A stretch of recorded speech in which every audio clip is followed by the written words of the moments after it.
Morning students once again.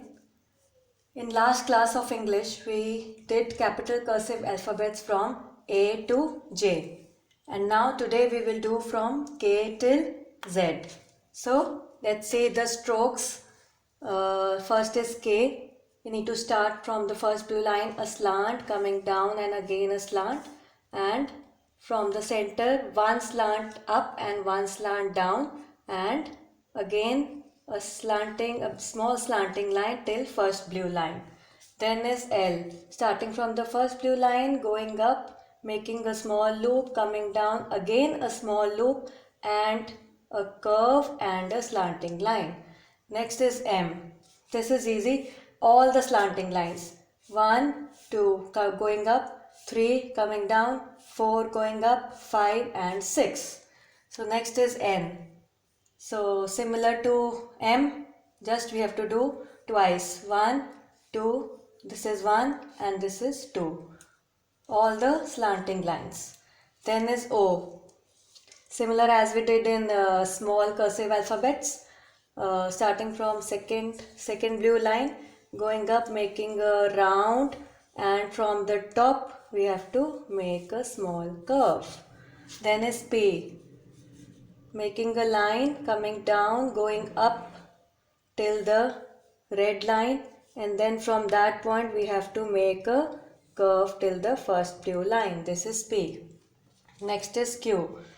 Now similar to O, going up, making a round like this, and from here we have to make a curve and we have to come outside, making a slanting line. Then R, similar to P, we have to make a loop like this, and from the top we have to come to the center, and then again a slanting and another slanting.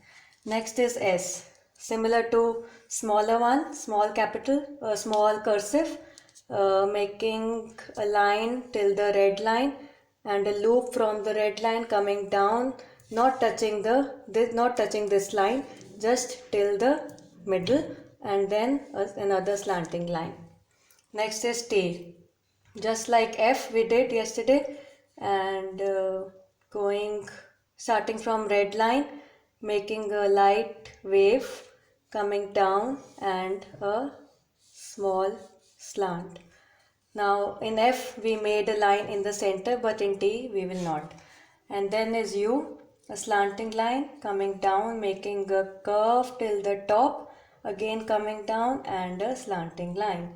And then is V, starting from the first blue line, just like U, a small slanting line, one more slant line and another. From this point another slanting line till the top and a small curve outside. Next is W, again from first blue line a slant line, making two curves, 1 and 2, and a little curve outside. Next is X, just like a small cursive alphabet, starting from second blue line, going up, making a curve, and opposite to this another curve and a slant. It is similar to the small ones. The difference is that in the capital one we have to go till the red line. Next is Y, starting from first blue line, making a slanting line and another curve till the red line, coming down till the bottom red line and a loop till the first blue line. And the last is Z, starting from second blue line, just like we did in small cursive alphabets. This is the bigger one because it's capital. We'll go till the red line, coming down, one big curve and another small curve and a loop till the first blue line. So this was all about capital cursive alphabets. So keep trying, do everything in written, try on rice as I did, try on semolina, try on in your rough notebook, but please do everything in written. Only then you will be able to learn. Thank you.